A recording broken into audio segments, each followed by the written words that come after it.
Salut à tous et bienvenue sur Petite Voix du Monde. Je suis Laga, votre guide pour cette aventure extraordinaire à travers les histoires d'enfants du monde entier. Aujourd'hui, nous allons vous présenter l'histoire des deux jumeaux et le vieux le plus sage du village sur l'existence ou non des êtres divins. Alors sans plus tarder, écoutons le récit.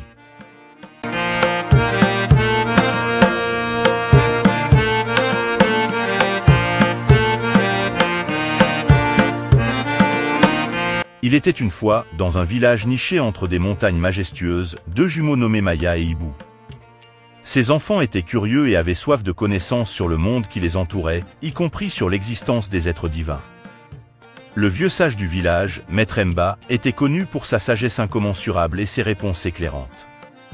Un jour, Maya et Ibu décidèrent de visiter le vieux sage pour lui poser une question qui avait tourmenté leur esprit. Ils se tenaient devant la petite maison en bois du vieux Maître Mba, les yeux brillants de curiosité.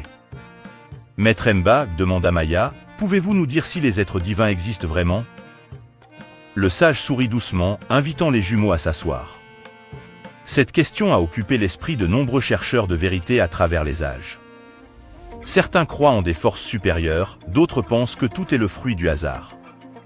La réponse, mes enfants, réside souvent dans le cœur de celui qui cherche. Ibu, intrigué, demanda « Mais comment pouvons-nous savoir la vérité, Maître Mba ?»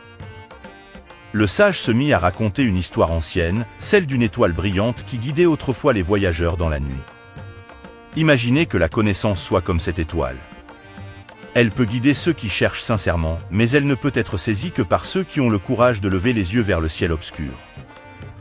Maître Mba expliqua que chacun percevait la vérité à sa manière, que ce soit par la foi, la méditation, la contemplation de la nature ou la recherche intellectuelle.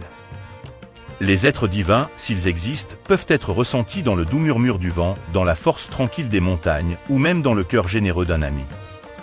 Chacun a son propre chemin vers la compréhension. Maya et Ibu méditèrent sur ces paroles, comprenant que la quête de la vérité était aussi importante que la vérité elle-même.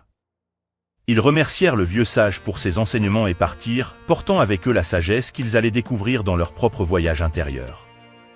Les années passèrent, et les jumeaux grandirent avec une compréhension profonde de la diversité des croyances. Maya trouva la spiritualité dans les arts et la musique, tandis que Ibu découvrit des réponses dans la contemplation de la nature. Bien que leur chemin ait divergé, ils respectaient les choix de l'autre, sachant que la recherche de la vérité était une aventure personnelle. La petite histoire des deux jumeaux et du vieux sage devint une légende dans le village, rappelant à chacun la beauté de la diversité des croyances et la richesse de la quête de la vérité. Le vieux sage, quant à lui, continua d'inspirer les générations futures par ses paroles de sagesse intemporelle. Merci de nous avoir rejoints dans ce voyage extraordinaire à travers les histoires merveilleuses des enfants du monde entier sur Petite Voix du Monde. Continuons à célébrer ces petites voix, à apprendre les uns des autres et à embrasser la richesse de notre monde. Restez à l'écoute pour nos prochaines aventures en Afrique et partout ailleurs dans le monde où nous découvrirons davantage d'histoires d'enfants extraordinaires. N'oubliez pas de vous abonner, d'aimer cette vidéo et de partager notre chaîne avec vos amis. D'ici là, prenez soin de vous et à la prochaine.